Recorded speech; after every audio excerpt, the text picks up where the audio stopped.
Kembali Sapa Indonesia Malam, saudara, saya sudah bersama dengan psikolog Universitas Indonesia, Mbak Sani Budiantini, juga Dirjen Informasi dan Komunikasi Publik Kementerian Komunikasi dan Informatika, Pak Widodo Muktio. Saya ke Mbak Sani. Mbak Sani, tentu hal yang wajar, meskipun juga harus dijelaskan oleh pemerintah maupun juga KPU, tadi disampaikan oleh Pak Widodo bahwa aman.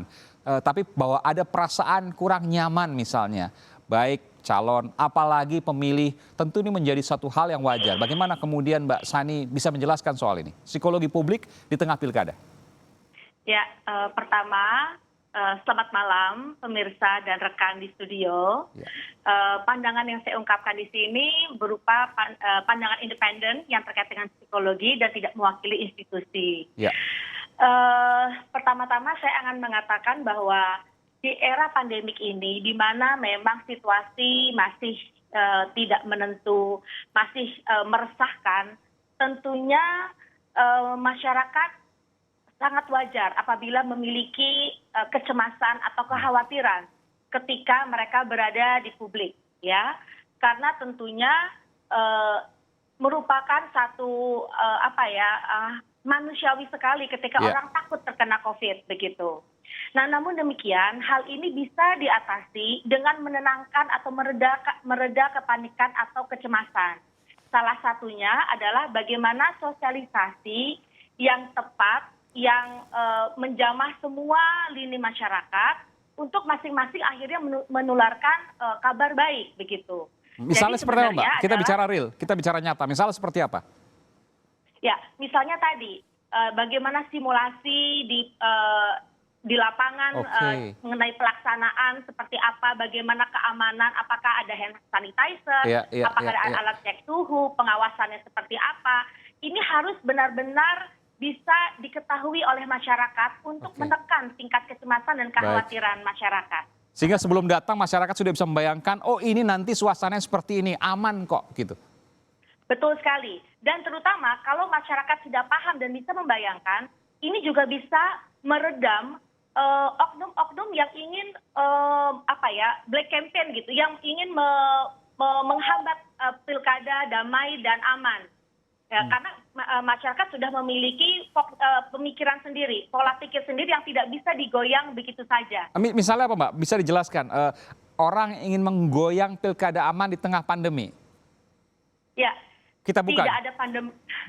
Tidak ada pandemik aja, banyak banget juga sebenarnya riwayat-riwayat yang terjadi untuk menghambat terjadinya pilkada yang damai dan aman begitu. Apalagi di tengah COVID-19. Jadi ini sangat bisa materi ini menjadi sesuatu yang yang dihembus-hembuskan untuk menghambat terjadinya sesuatu kelancaran dari pilkada itu sendiri gitu. Karena ini materi yang sangat bisa dihembuskan secara negatif dan membuat orang akhirnya tidak mau datang ke publik untuk mencolok begitu. Oke, tujuannya seperti itu. Ini kaitan ke berita bohong, kampanye hitam gitu ya, bukan kampanye negatif ya. Ini bisa jadi kemudian terjadi yang kemudian tujuannya adalah nggak datang ke TPS. Memang targetnya yang suka pilkada ini nggak berhasil, nggak berkualitas, partisipasinya rendah gitu ya. Itu pasti akan berupaya bagaimana supaya nggak datang di TPS. Dan itu buat kami pun juga ini tantangan bagaimana meyakinkan pemilih ya, itu bahwa datang ke TPS itu aman, datang ke TPS itu dijamin oleh tadi disampaikan ya, contoh-contoh secara nyata di termasuk sosialisasi Pak tadi bahwa nanti di TPS akan seperti ini loh sehingga mereka merasa nyaman. Itu kemudian akan digambarkan dan kemudian dipublikasikan? Ya, jadi justru kami memang ingin multi platform ya.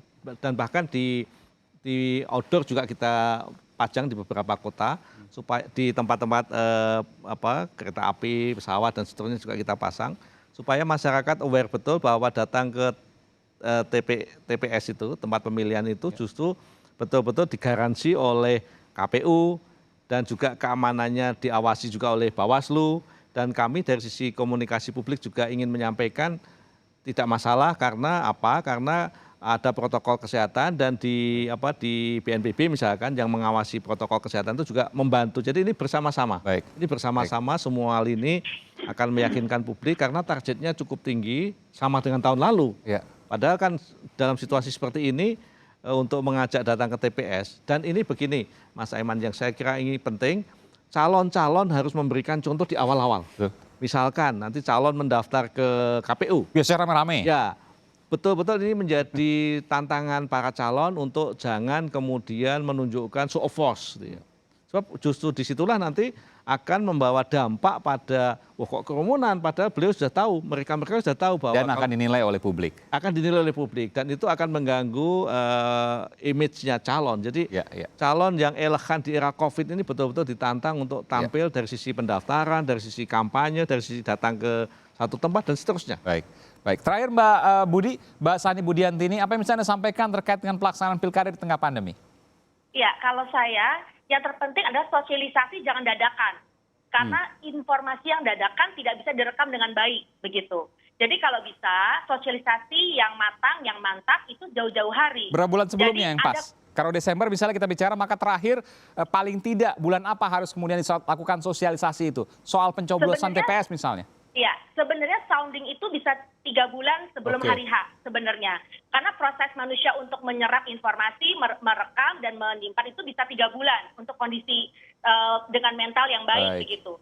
Nah, oleh karena itu jangan dadakan, karena semakin dadakan semakin kita tidak bisa melihat informasi dengan baik.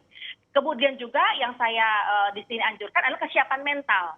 Karena masyarakat yang siap secara mental tidak akan mudah juga termakan dengan hoax-hoax yang memang beredar.